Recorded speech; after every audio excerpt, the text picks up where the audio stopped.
İçim dolu gepten, tılım tılım depder. İydim emme çetten, fağdan çepten. Söygüler yalandan, qasanken barandan. Daşım dolu yamandan, beren ağız alandan. Hoşluğumda daşım dolu, dost kimdi tanımadım. Giyin günne biri de yok, köplüge men yanamadım. Kelle dolu qalmagal, bürgüt boldu qargalar. Öldü vapa her yerde, yar boşuttu arkalar. Geplen köp yızımdan, hemmek işte nafi. Ağzıyımda bil şunu, birce huda qazi. Ilmı bolup emeli yok, ağzı ağla alımla. Boldu köp haklı gözde adamla.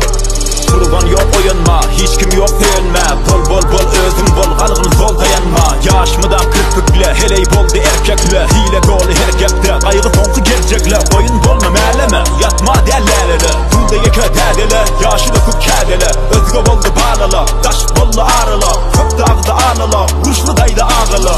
Bilim ot nem için, kellemde qalmağal. Doludu hileden, ösüp de qalmalar.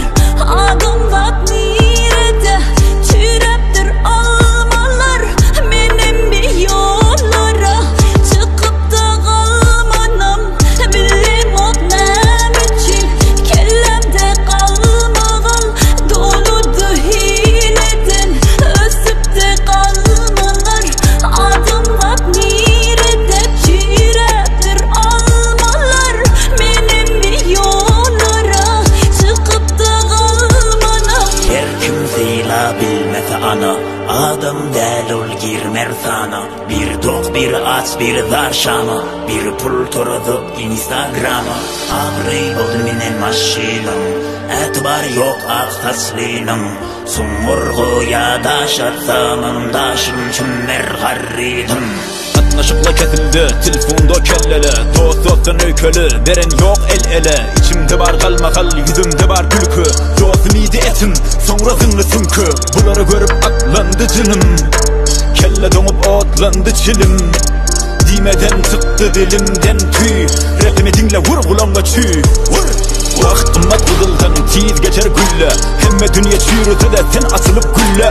Qayga batıp duramda dost geçti denimden. Bir özüme seyendim, tutan yok elimden. İçimde bir ses diydi barda kal. Ker kör lal bol gelse qalmaqal. Diydi zor kısırdap tiz geçer ömür. Qalmaqaldan daştır, çek taşına kömür.